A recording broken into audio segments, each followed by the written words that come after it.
Una sa lahat, ang reaction niyo po doon sa remark last week ni Senador Marcoleta about paid hacks ang bayarang media. Okay, babalikan ko yan pero I want to start by saying na in terms of the Senate, we are looking at a historic low in terms of public reputation. No? Meron ng mga power grabs noon, pero never yung eruption of gunfire. Not even when it was closed during martial law. No? So medyo nakakagulat talaga. So yan ang unang-una kong sabihin. Pangalawa, the great journalist, Vergel Santos, made a distinction between two kinds of stories.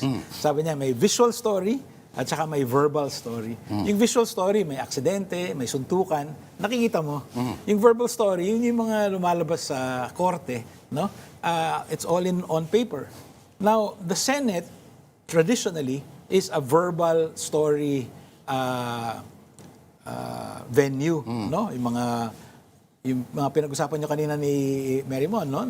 Yung laman ng health bill and so on. In short, hindi sexy. Pwede namang gawing sexy yun, Pero, usually, ang pinapadala sa Senado, mga senior reporters, marami nang pinagdaanan. Yes.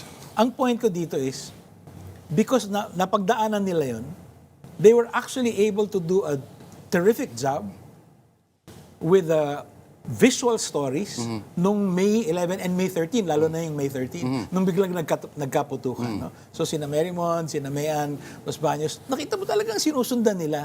No? So instincts kicked in, of course, also professional experience. So ang gusto ko sabihin dito is, in that particular point in time, swinerte tayo na we had senior reporters, experienced reporters, covering the Senate. Alam nila the verbal stories, pero na-cover din nila yung the visual part.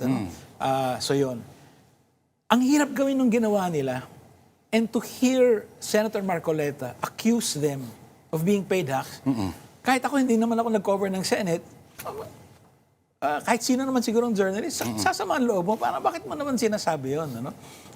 They were just doing their jobs. And the thing is, they were on camera, makikita mo naman talaga, di ba?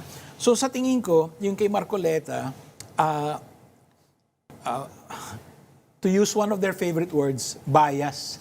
Okay? Hindi niya nakita, yung gusto niyang makita sana, binalikan niya yung mga periodista, yung mga reporters, and hindi niyo kami kinukover, siguro bayaran kayo.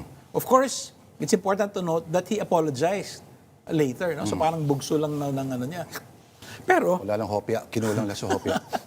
Kinulang sa hopya. Pero yun, sa tingin ko, meron siyang idea na dapat ito lumabas sa TV, ito dapat lumabas sa dyaryo. Nung hindi lumabas, sabi niya, nabayaran to. That is a person who does not understand how journalism works.